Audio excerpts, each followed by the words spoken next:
ineza yawe, urukundo rwawe, imbabazi zawe ntibirondoreka. Haleluya, haleluya. Yesu Kristo nashimwe. Ndabasuhuje mu izina rya Yesu Kristo, abo tubana mu mwanya baturiwe buri gitondo. Imana ishimwe, shima Imana, fatanya nanjye gushima Imana aho uri hose. Wowe uri hano mu gihugu cyacu cy'u Rwanda, abari ku migabane itandukanye y'isi, Yesu Kristo nashimwe. Ndagusuje inshuti yanjye, ndagusuje mwene data, bakristo b'itorero Elayono Mountain Church mu Rwanda, aho muri hose. Yesu Kristo ashimwe. Iki gitondo tubyutse dushima Imana yacu, izinze ijoro izinguye amanywa. Imana ishimwe, ihereze icyubahiro, yishimire ibyo yakoze bitangaje, ibyo yakoresheje imbaraga zayo. Hereza Imana icyubahiro. Banza Imana muri gahunda zawe z'uyu munsi, banza Imana aho ugiye, banza Imana mu kazi kawe, banza Imana ishimwe. Iki gitondo ni igitondo cy'umugisha, ni igitondo kidasanzwe, ni igitondo ukandagiyemo ntago wigeze ukibamo, nta nubwo uzongera kukibamo. Rero nakubwiye ngo iki gitondo gifite umwihariko wacyo, ndetse n'uyu munsi ufite umwihariko wawo. Icyo nagusaba ni ukubanza ugashima Imana, ugahereza Imana icyubahiro, ugahamagara ubwiza bw'Imana ku buzima bwawe, ukereka Imana ibyawe byose, ukayifungurira umutima wawe, ukabwira Imana uti ngwino uganze, ngwino uture muri njye, kandi unkoresha iby'ubutwari, impuza n'umugisha wanjye. Erega ni wowe wa mbere wo kwinjira, wo kwiyinjiza mu mugisha wawe, ni wowe wa mbere wo kurwanya n'ibiguhiga, ukarwana nabyo, hanyuma ukaba umutsinzi, ukajya unesha icyaha n'igisa nacyo. Imana nayo ikakuneshereza abazimu n'abadayimoni baguhiga n'abakurwanya. Imana ishimwe. Nakubwiraga ngo banze Imana. Muri iki gitondo muri kumwe na Bishop Leonira, umushumba w'itorero Elayono Mountain Church mu Rwanda. Dukomeje kuba mu bihe byiza byo gusenga. Turi muri teme yacu igira iti iracyari y'Imana, iracyari y'Imana, ivuga bikaba, iracyari Imana itegeka bigakomera, iracyari y'Imana. Imana ishimwe. Iracyari y'Imana ikiza urubwa, iracyari y'Imana yambika abambaye ubusa, iracyari y'Imana igabura. Imana iragabura, Imana iragabura rwose, ndabigubwiye. Iracyari y'Imana itanga akazi aho abantu babona yuko bitakemera. Imana irakingura umuryango, ikanakwinjiriza, ikanakwicariza, yarangiza ikagushyiraho n'igitinyiro cyayo. Iracyari y'Imana, iracyari y'Imana ica amatiku ku buzima bwawe, iracyari y'Imana iburanya imanza ikazitsinda. Iracyari y'Imana, iracyari y'Imana. Ndakubwiye ngo iracyari y'Imana, iracyari y'Imana. Wabonye cyagiye rukomeye, iracyari y'Imana. N'uyu munota irifuza kugaruka, wowe ongera uyihe ikaze na karibu. Iracyari y'Imana iburizamo akagambane kose, iracyari y'Imana ifite ubutware n'ubushobozi, iracyari y'Imana. Nakubwiraga ngo iracyari y'Imana, iracyari y'Imana, ntago ihinduka, iracyari y'Imana, ntago ihemuka, iracyari y'Imana igukunda, iracyari y'Imana, iracyari y'Imana, iracyari y'Imana ikurengera, iracyari y'Imana ihahagarara abantu bose bitaje, iracyari y'Imana. Ndakubwiye ngo iracyari y'Imana, iracyari y'Imana ihombora ibihombo, iracyari y'Imana, iracyari y'Imana ica inzira, iracyari y'Imana icukura kandi ikagezuka nk'ugashira inyota. Iracyari y'Imana, iracyari y'Imana, ni y'Imana yakwiremeye, iracyari y'Imana. Iyo ndi kuvuga ngo iracyari y'Imana, numva nabirepeta umunsi ukarangira, kuko nabonye ari Imana nziza, nabonye ari Imana idahinduka, nabonye ari Imana isezeranye igasohoza, nabonye ari Imana ayiwe irenganura abatafite uko bibashishije, nabonye ari Imana yita ku nsuzugurwa, nabonye ari Imana, nabonye ari Imana itabura uko ibigenza. Iracyari y'Imana. Nyemerera dusome ijambo ry'Imana. Dusome ijambo ry'Imana, igitabo cya Mose kuva ibice ni 34. Dusome umurongo wa 5 Uwiteka amanukira muri cya gicu ahagarara nawe, uwo ni Mose bahagararanye, yivuga mu izina ko ari Uwiteka. 6, Uwiteka anyura imbere ye aravuga ati, Uwiteka, Uwiteka, Imana y'ibambe n'imbabazi, itinda kurakara, ifite kugira neza kwinshi n'umurava mwinshi, igumanira abantu imbabazi kugeza ku buzukuru babo n'ibihe 1000. Imana ishimwe.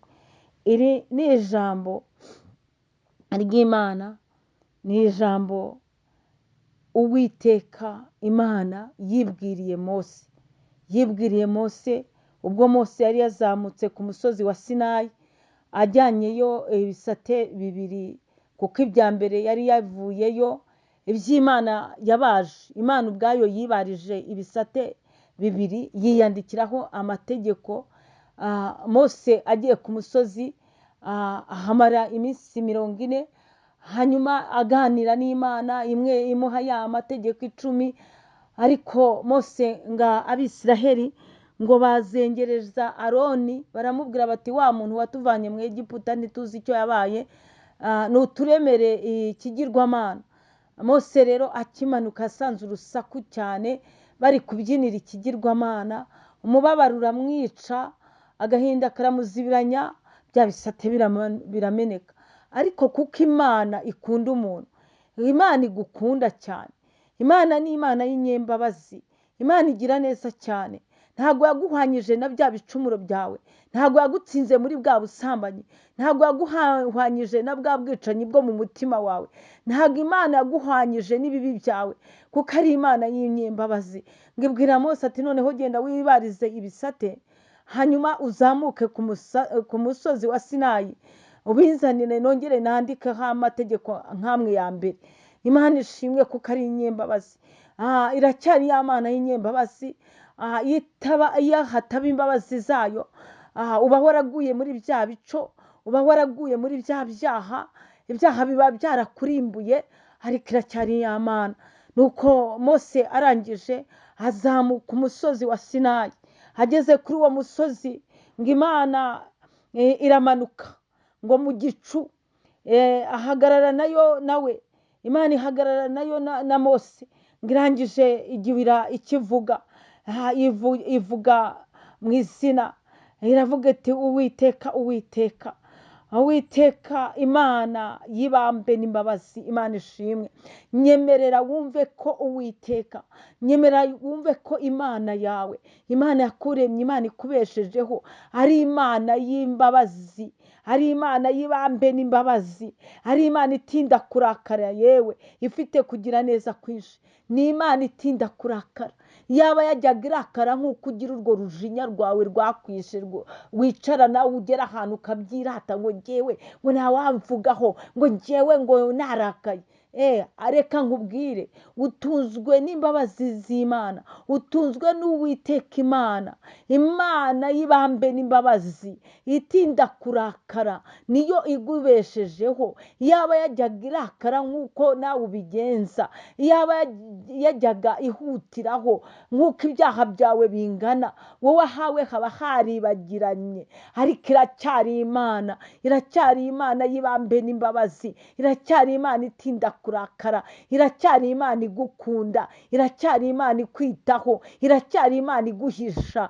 Yaba yari nk'umwana w'umuntu, umunsi wasambanyeho wagaragara, bagushyira muri social media, ariko ni Imana itinda kurakara, ni Imana y'ibambe n'imbabazi. Iyo Mana nkubwira muri iki gitondo, ndakubwiye ngo ufungure umutima wawe, wakire Yesu Kristo nk'umwami n'umukiza wawe, kuko ari Uwiteka Imana y'ibambe n'imbabazi. Irashaka kukubabarira ibyaha n'ibicumuro byawe, irashaka kuguhindurira izina n'amateka, yongeye kukugarukaho muri iki gitondo. Irakubwiye ngo ni Imana y'ibambe n'imbabazi, ni Imana yitinda kurakara, ahiwe ni Imana ifite kugira neza kwinshi. Imana ishimwe, Imana ishimwe. Icyo nakwifuriza muri iki gitondo ni uko wakakira imbabazi z'Imana.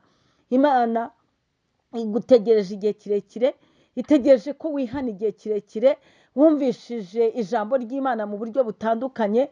Hari amagambo wagiye usoma kuri WhatsApp zawe, hari amagambo wumvise mu maradiyo, hari amagambo wumvise ahantu hatandukanye, ariko ukomeza kwinangira ndetse ukavuga ngo nzihana ejo. Reka nkubaze, ninde waguhaye promesse y'ejo? Iby'ejo bibara b'ejo, wowe ibyawe ni iby'uyu munsi.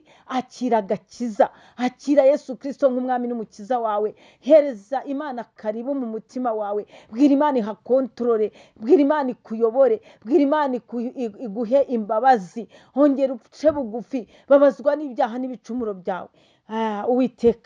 Uwiteka Imana y'ibambe n'imbabazi, Imana ishimwe, itinda kurakara, ifite kugira neza kwinshi n'umurava mwinshi, kandi igumanira abantu imbabazi kugeza ku buzukuru babo bibihe ibihumbi.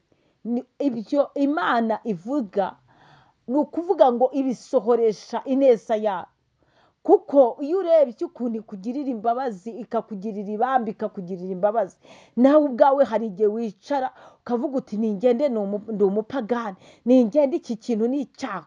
Noneho rero iyo ushatse kubibatiza uravuga ngo kiriya cyaha cyarananiye. Ariko ndakubwiye ngo wakire imbabazi z'Imana, kuko Imana yo iracyari ya Mana yicaye ku ntebe y'imbabazi. Icyo ishaka ni umutima wawe, icyo ishaka ni ubugingo bwawe. Shalom shalom, muhahe muronke, mugendane n'imbabazi z'Imana. Iracyari ya Mana ikwigaragarize. Shalom.